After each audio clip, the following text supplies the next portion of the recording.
After 3 years as host of Nevada Week, I'm leaving that post to focus on work behind the scenes at Vegas PBS. Well, this week on Nevada Week in Person, meet the new host of Nevada Week, Renee Dixon.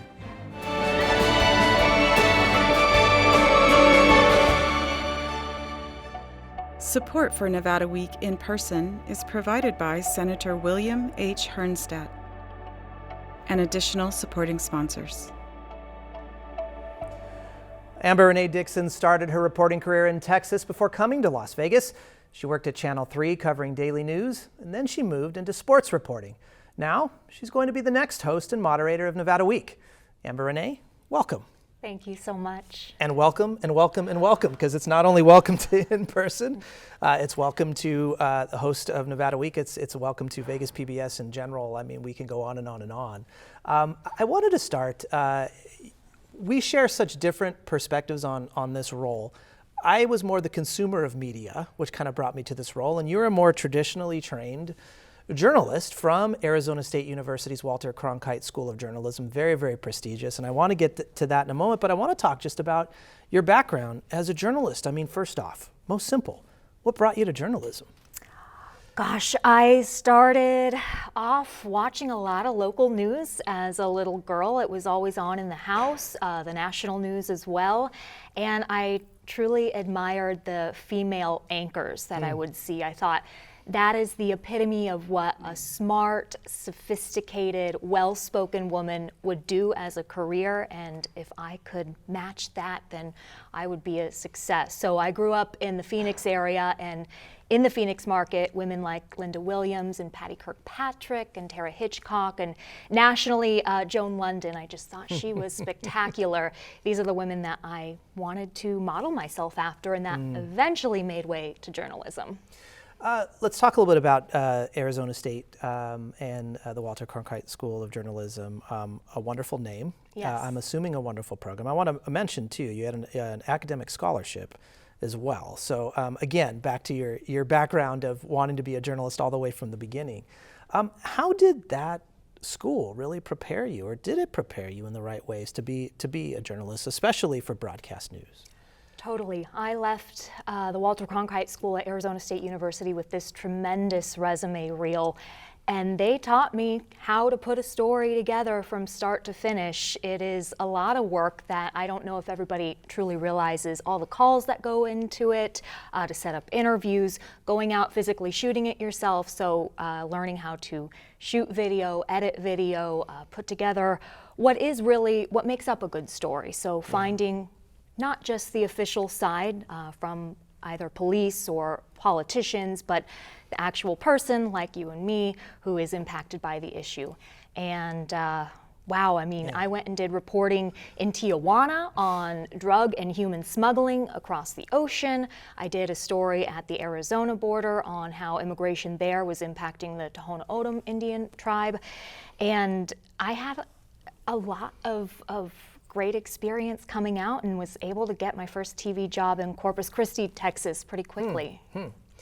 What's interesting about that is, and we talked about this before off of set as I've got to know you, but we think of broadcast journalists that are in front of the camera as just doing that, and I just kind of made that assumption. It's not true. You're running cameras sometimes. You're getting your own guests.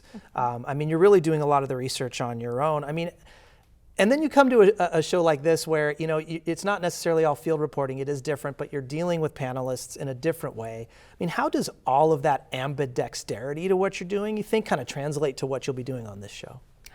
Well, I'm most excited about the panel and moderating because it is something new for me. I've done plenty of in the field reporting, and I look forward to doing more for Nevada Week, but this is an opportunity to have multiple people at the same time, making sure you're giving each enough time to reveal their expertise, and also getting that information out of them when they may be an expert in a specific area, but perhaps not so good at expressing it. And so there are a lot of responsibilities in that. So this is a new task and a new challenge that I'm really excited for. Really excited for, but let's talk about that, because sometimes in commercial it might just be you don't have the time. You got, and so you have to be so precise, and you can let things breathe here a little bit more. But that could be very scary, I guess, coming from somebody from your area, or it could be really exhilarating that you get that amount of time to be with the panelists. What are your thoughts on that? It's a little bit of both, because you want it to still be interesting, but at the same time, I understand what we're providing here is so different than what people can consume in that really quick format. Here, people get the opportunity to give lots of nuance to their reasoning for a specific issue or answering a question. And it's something that needs to be available somewhere, and that's what we're providing. So the challenge will be to get that good answer, keep it interesting, not too long-winded, as going to be different, yeah. It can, yeah, and it's funny because that is, and I think I'm probably a little more guilty of pushing the answer a little bit too much and not cutting in. So I think that the commercial side of things in your background you're going to be a lot better at kind of moderating in that way. I wanted to come back to the Cronkite School of Journalism too. What's interesting about ASU is that Arizona PBS, its license is held by ASU, which means that its station, I'm assuming, is on the campus of ASU. Is that correct? It certainly is. So that's an interesting thing. And I'm wondering, did you have any integration in anything that was happening at Arizona PBS when you were, studying there? Totally, and that's what makes this so exciting. It's like coming full circle. I worked production at Arizona PBS on a very similar show to Nevada Week called Horizon. So teleprompter, working the big studio cameras, eventually audio, and then even some of our responsibilities included putting makeup on the guests. And so back then my claim to fame was getting to put powder on then Arizona Governor Janet Napolitano. Now to be here on the other side of it feels like, wow. Well, wow. And I mean, but it gives you such great perspective on really each layer of what a production is. So there's the news and the content side, but then there's the technical aspects too that are so important. So important. And I think anybody who knows this business knows that all the people behind the camera and in the control room, they can make and break your career. Yeah. So you respect them because they are important. Absolutely. I wanted to come to your background as a reporter too. There was an article recently. John Katz-Lamedes is the entertainment reporter for the RJ. He featured you as the new host of Nevada Week. And he said something really interesting, I thought, and funny, to the point where I actually laughed out loud when I read it. That you were in news and you convinced your boss to go into sports reporting, and now you're convincing your new boss to go from sports reporting back into news. I wanted to talk about the sports and news aspect of it. I mean, how similar are those? Are the modalities similar? Or are they completely contrasting each other?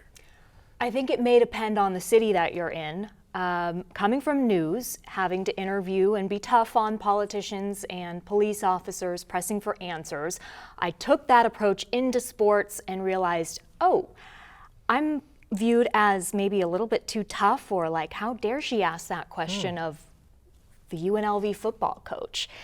And I think that in sports, there's a little bit more kid gloves. However, if you're in the Boston market or the New York market, they are notorious for being very tough on the people within sports, the coaches, etc. So yeah, a little bit of both. Perhaps I would have been more appreciated in a market where they are really tough on their officials in sports. That's interesting. I mean, do you think that's because we're such a new sport city as far as professional sports, that maybe we just haven't maybe caught up to the culture of what maybe a Boston or a New York has? Or are there other reasons why we're just a little bit softer here? Totally, and because when I was doing sports for the most time here, we didn't have any major league pro sports teams. So it was, a lot of it was UNLV. And I think also because they haven't had success in quite some time in their major programs, football and basketball, that lends itself to tough questions, and it also makes everybody, a little uptight and sensitive. And but if you come from a winning city like Boston or New York with a history of that winning, maybe that's why you're allowed to be tougher. Yeah. Yeah. Really quickly, Nevada Week has changed a lot. It's really evolved. When I started hosting and moderating the show, it was one topic we had 3 or 4 people around the table for 26 minutes of the show. It's changed a lot. We now have multiple segments. We now have a lot of field work, as you mentioned. There's a lot to this. Can you pick one thing you're really, really excited to get under? Is it the moderating side, or is there something else? It is. It's the moderating, because it is such a new skill for me, and I want to test myself, and the challenge excites me. But the in-field reporting is so exciting too, and necessary to break it up and to often go get that personal perspective that is so important to any good story or event or coverage of any topic. Yeah, for sure.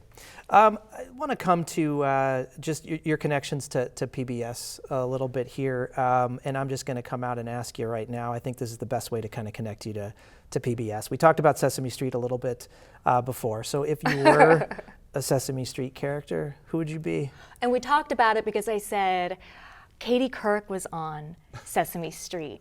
And if you can get on Sesame Street, that must mean that you've made it in your career, right?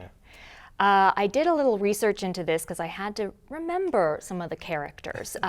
Rosita, she is bilingual. She plays guitar. I don't play guitar, but I am bilingual in Spanish, and she's turquoise. I love that color. And perhaps Abby Cadabby, because she is a fairy in training, and she speaks Dragonfly, which she's teaching to Rosita, who's teaching her Spanish. And she also speaks Puppy Dog and Butterfly. And I think I may speak Puppy Dog. I really have a good connection with dogs. We really hit it off. I'm very fluent in Butterfly because my daughter Abby is actually one of her favorite characters. Cool. So of course it made one of my favorite too. So yeah, let's talk a little bit more personal here. I mean, we're hearing all about your journalism, of course. If you weren't a journalist, what would you be? Perhaps a landscape artist. Really? A florist. Okay. I used to think a teacher, but I realize I'm not stern enough to do that. Especially, Really? I Even like though little you ask kids. the tough questions, they're not stern enough to be in the classroom. I don't ask tough questions of little kids, you know. I feel like I have so much respect for them because they're so innocent and young, and they don't have haven't built up too much to be suspicious of, you know what I mean? So what else? Interior design, I would like to do that as well. And you mentioned you're refurbishing your house right now in the process of taking on a new job. That makes total sense. Yeah, well, a condo I bought a couple years ago prior to all the prices exploding, so I'm lucky. And yeah, that's what I like to do, Gotcha. pretend to do. Away from journalism, what are some interests and hobbies you have? Aside from refurbishing your house, of course. I really like to hike. That brings me, it centers me, it grounds me. It's important for me to be out in nature. I need to make sure I do that at least once a month. Yeah. And so that is Red Rock, Lake Mead also. I mean, in the summer, I can just drive out onto that little beach area that they have, bring a lawn chair, put my feet in the water, and get a tan. It's awesome. Yeah, absolutely. Well, Amber, Renee, I mean, I've got to know you over the last couple weeks as you've come on board here, but I'm so glad the viewers did, and thank you for your time. Thank you. Appreciate it. Yeah. Well, I'm not leaving Vegas PBS by any means, but I will be behind the scenes a lot more, working very hard on bringing more local quality programs to our station. Amber Renee will be the hosting chair starting February 4th. Thanks so much for joining us.